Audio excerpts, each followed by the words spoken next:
नमस्कार, आप सभी का स्वागत है एनएस लाइव न्यूज चैनल में। मैं राधा देवी ले चलती हूँ कुछ खास खबरों की ओर। उत्तर प्रदेश जनपद मेरठ में सदर थाना क्षेत्र स्थित जॉली शॉपिंग सेंटर के संचालक दीपक रस्तोगी की दुकान से 44 लाख रुपयों की ठगी हुई है। ठग ने खुद को डिफेंस कर्मी बताकर क्रिमिनल ने फोन पर ही गणपति की मूर्तियों को खरीदने का ऑर्डर बुक किया। इसके बाद ऑनलाइन पेमेंट के बहाने 44 लाख रुपए ठग लिए। दुकान संचालक ने पुलिस को पूरे मामले की जानकारी देकर मदद की गुहार लगाई है। वहीं पुलिस ने मुकदमा दर्ज कर जाँच शुरू कर दी है। दरअसल सदर थाना क्षेत्र के अंतर्गत दीपक रस्तोगी की जॉली शॉपिंग सेंटर के नाम से शोरूम है, जहां पर उनके दो बेटे बैठते हैं और दीपक रस्तोगी भी बैठते हैं, जिन्होंने बताया कि 2 दिन पहले उनके पास एक फोन आया था, जिसमें फोन करने वाले व्यक्ति ने गणेश जी की मूर्ति ऑर्डर करते हुए पैसे एमएच हॉस्पिटल के पीछे वाली दुकान से लेने की बात कही थी, लेकिन फोन करने वाले व्यक्ति ने कैश नहीं होने की बात कहते हुए पेटीएम करने की बात की और जॉली शॉपिंग सेंटर के मालिक के पुत्र से कुछ रकम व्यक्ति के अकाउंट में सेंड करने की बात कही। तो इसके बाद फोन करने वाले व्यक्ति ने ओटीपी पूछा तो दुकानदार ने ओटीपी बता दी, जिससे ठग ने 44 लाख रुपए बैंक खाते से उड़ा लिए और वह ठगी करके गायब हो गया, जिसकी शिकायत दीपक रस्तोगी ने एसपी क्राइम अनित कुमार से करने की मांग की है। आरसी साहू संपादक का कहना है कि यह जो सभी अपराधी हैं जो देश भर में अपराध करते घूमते फिरते हैं और कानून व्यवस्था को खराब करते हैं और सरकारों के द्वारा अपराधियों पर अनाप रुपया खर्च किया जाता है और वह अपराधियों के द्वारा हमारे देश के ही सुरक्षा कर्मियों की हत्याएं भी कर दी जाती है और उन्हीं अपराधियों को पुलिस सुरक्षा भी दी जाती है, जबकि यह बस नहीं करना चाहिए सरकारों को। यही हमारे देश की कानून व्यवस्था में खराबी है कि जो देश की आर्थिक व्यवस्था को खराब करने में लगे हैं और उन्हीं अपराधियों को सरकारों के द्वारा सुरक्षा दी जाती है, जो कि नहीं दी जाना चाहिए। जबकि साइबर क्राइम सबसे अधिक अपराधी बैंकों से रुपया उड़ाने का जो काम करते हैं वह बिहार और झारखंड से है, जबकि झारखंड जनपद देवघर पुलिस अधीक्षक अश्विनी कुमार सिन्हा की सूझबूझ और ईमानदारी के चलते हजारों साइबर क्राइम करने वालों को जेल भेजा गया। उस समय तक कुछ कदर बैंकों से रुपया उड़ना बंद हो गया था, पर जब से अश्विनी कुमार सिन्हा जी का ट्रांसफर हुआ तब से साइबर करने वाले अपराधियों का धंधा फिर से फलने फूलने लगा है। हमरा इस खबर के माध्यम से राष्ट्रपति जी एवं सभी राज्यपाल जी एवं मुख्यमंत्रियों और प्रधानमंत्री नरेंद्र मोदी सरकार से अनुरोध है कि ये सभी अपराधियों को वह सजाएं लागू कर दे जो अदर कंट्रियों में कानून लागू है कि जिसने चोरी की तो उसके तुरंत ही हाथ काट दिए जाते हैं और जिसने जिसकी हत्या की तो तुरंत ही उस अपराधी को आमतौर से चौराहों पर खड़ा करके मौत की सजा दी जाती है और जिसने बलात्कार किया तो उसका गुप्तान काट दिया जाता है। तो ये कानून लागू भारत में होना चाहिए, तभी भारत में राम राज आएगा, वरना अपराधियों के मनोबल बड़े रहेंगे और हमारे देशवासियों के साथ गलत होता रहेगा, जो कि नहीं होना चाहिए। और जो भी कानून का उल्लंघन करता है उसको कठोर से कठोर तुरंत ही दंड मिलना चाहिए। जैसे हमारे उत्तर प्रदेश के मुख्यमंत्री महाराज योगी आदित्यनाथ ने जो कानून व्यवस्था को बनाए रखने के लिए लागू किया है कि जो भी लोग सरकारी व अन्य संपत्ति को भीड़ का फायदा उठा करके नष्ट करते थे, व लूट लेते थे और दंगा भड़काने का काम करते थे, उन सभी पर जब से योगी जी ने ये लागू किया कि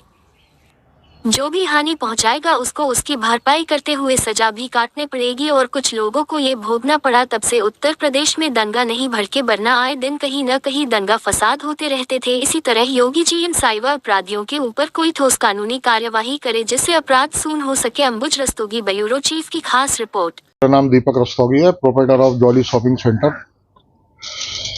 एक 26 तारीख को एक ऑर्डर आया था मेरे पास गणेश जी की मूर्तियों का। उन्होंने ये कहा कि एमएच हॉस्पिटल, आर्मी हॉस्पिटल हमारी दुकान के पीछे ही पड़ता है, कि वहाँ भेज दो, वहाँ से कैश मंगा लो। हमने बिल काट के वहाँ पे भेजा। जैसे ही हमने भेजा तभी एक हमारे पे फोन आता है कि भैया ऐसे ऐसे आप तो बैंक बंद है, कैश की हमारे पे व्यवस्था नहीं है, आप जो है ये हमारा अकाउंट नंबर है, 5 रुपये उसमें ट्रांसफर कर दो। ये गवर्नमेंट के नॉर्म्स के हिसाब से ये है। तो हमने बैंक से अपनी आईसीआईसीआई के अकाउंट से 5 रुपये ट्रांसफर कर दिए। फिर जैसे ही हमने ट्रांसफर करते दोबारा फिर कॉल आती है कि भैया हम आपको पहले थोड़ा सा पैसा ट्रांसफर कर रहे हैं, उसके बाद हम आपको पूरी रकम ट्रांसफर कर देंगे। भाई यही हुआ। फिर जैसे ही उन्होंने ट्रांसफर करी तो एक ओटीपी आया, उन्होंने हमसे ओटीपी मांगा।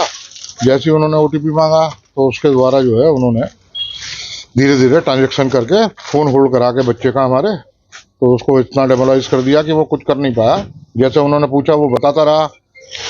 तो इन बिटवीन उन्होंने जो है 11-12 ट्रांजेक्शन कर ली, जिससे 44 लाख नियर अबाउट 44,80,000 रुपये के करीब उन्होंने वो पैसा ट्रांसफर कर लिया। किस चीज़ की सप्लाई करनी थी और लगभग कितने समय पहले की घटना है? ये 2 दिन पुरानी बात है भैया। हाँ, 2 सप्लाई किस चीज़ की? वो हमने गणेश जी की मूर्ति की गणेश जी की मूर्ति की थी, जो ऑर्डर था वही सप्लाई किया था। तो उसके बाद हमने फिर जब पता चला हमें कि ऐसा एपिसोड हो गया, तो हमने जो है क्राइम ब्रांच में रिपोर्ट की है, एफआईआर लॉन्च करा दी है। अब देखते हैं कि पुलिस से हमें कितना सहयोग मिलता है। उम्मीद तो मैं यही करता हूं कि देखो, मोदी जी की सरकार है, इधर योगी जी की सरकार है, कि कॉपरेशन हमको मिलना चाहिए। क्या बताया था उन्होंने आपको, कौन से डिपार्टमेंट वगैरह में बताया? क्राइम ब्रांच में, साइबर में। सप्लाई किसको की थी आपने? ये कोई आर्मी का ऑफिसर का फोन आया था हमारे पास, लेकिन वो पता चला कि वो फर्जी है।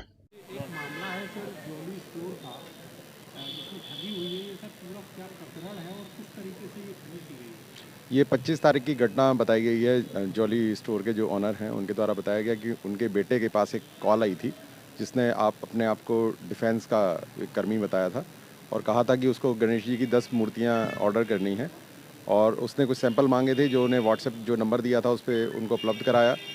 बदले में उसने एक मूर्ति उसमें से पसंद की कि ये पसंद है और इसके मुझे 10 पीस चाहिए। फिर उसने ट्रांजैक्शन के लिए अपना एक अकाउंट नंबर दिया और अपना जो जॉली स्टोर का अकाउंट है उसको वेरीफाई करने के लिए कहा कि आप इसमें 5 रुपये ट्रांसफ़र करिए, जिससे आपका अकाउंट वेरीफाई हो जाए। और पलट कर उसने जब ये 5 रुपये ट्रांसफ़र कर दिए गए, फिर 15 रुपये उसने ट्रांसफ़र करके कहा कि आपका अकाउंट वेरीफाई हो गया है। और फिर उसके बाद उसने कहा कि हम ऑर्डर प्लेस कर रहे हैं और आपको इसमें फर्दर इसमें आपके पास OTP आएगा, वो हमसे शेयर करते रहें। इसी में उन्होंने ट्रांजैक्शन किया है। जो जॉली स्टोर के ओनर हैं उनके द्वारा बताया गया है कि उनके बेटे ने उसमें जो बातें वो कहते रहे, इस तरह से कोई ट्रांजैक्शन करते रहे, तो टोटल इनका 44 लाख के करीब इनका पैसा उसमें ट्रांजैक्शन हो गया, जो कि इनका बेटा समझ नहीं पाया। वो लगातार वो OTP मांगता रहा, वो शेयर करता रहा। अभी हमने फ़िलहाल उसमें जो अकाउंट्स थे, 6 अकाउंट्स हैं जिनमें पैसे ट्रांसफ़र हुए हैं, उन सभी को फ्रीज़ करने के लिए हमने रिक्वेस्ट डाल दी थी तत्काल ही, और इसमें अभियोग पंजीकृत कर लिया गया है और विवेचना जारी है। सर, इतनी जागरूकता के बावजूद भी इस तरह की जो हरकत की गई दुकानदार के द्वारा, आप क्या मानते हैं? नहीं, ये ऑब्वियसली ऐसा होता है कि लापरवाही कहीं ना कहीं किसी स्तर पे होती है, तभी ये साइबर फ्रॉड हो पाते हैं। यदि कोई जागरूक रहे और ये समझ जाए कि OTP मांगा जा रहा है तो क्यों मांगा जा रहा है, क्योंकि ट्रांजैक्शन के लिए आपका इंटरनेट बेस्ड जो भी है, आपकी ई-बैंकिंग जो है, कोर बैंकिंग सॉल्यूशन में साफ साफ है कि आप OTP शेयर ना करें। ये इंस्ट्रक्शंस आते रहते हैं बैंक की तरफ से भी, और जो भी होगा कोर बैंकिंग में, आप OTP नहीं शेयर करेंगे तो आपका ट्रांजैक्शन नहीं हो सकता। वो भी आपका रजिस्टर्ड मोबाइल नंबर होगा, उसी पर आता है। तो ये कहीं ना कहीं चूक हो जाती है, वो बातों में इस तरह से बहला लेते हैं कि ये फ्रॉड करने हो ही जाता है कि मतलब वो कहेंगे OTP शेयर कर दो, हमने आपके पास भेजा है, ये ट्रांजैक्शन हो रहा है, इसको वेरीफाई करने के लिए एक OTP आपके पास आएगा, इसको वेरीफाई करा दें। तो कई बार ऐसे लफाजे वाली बातों में लगा कर वो फिर बेवकूफ़ बना देते हैं, जिसमें ट्रांजैक्शन होते हैं।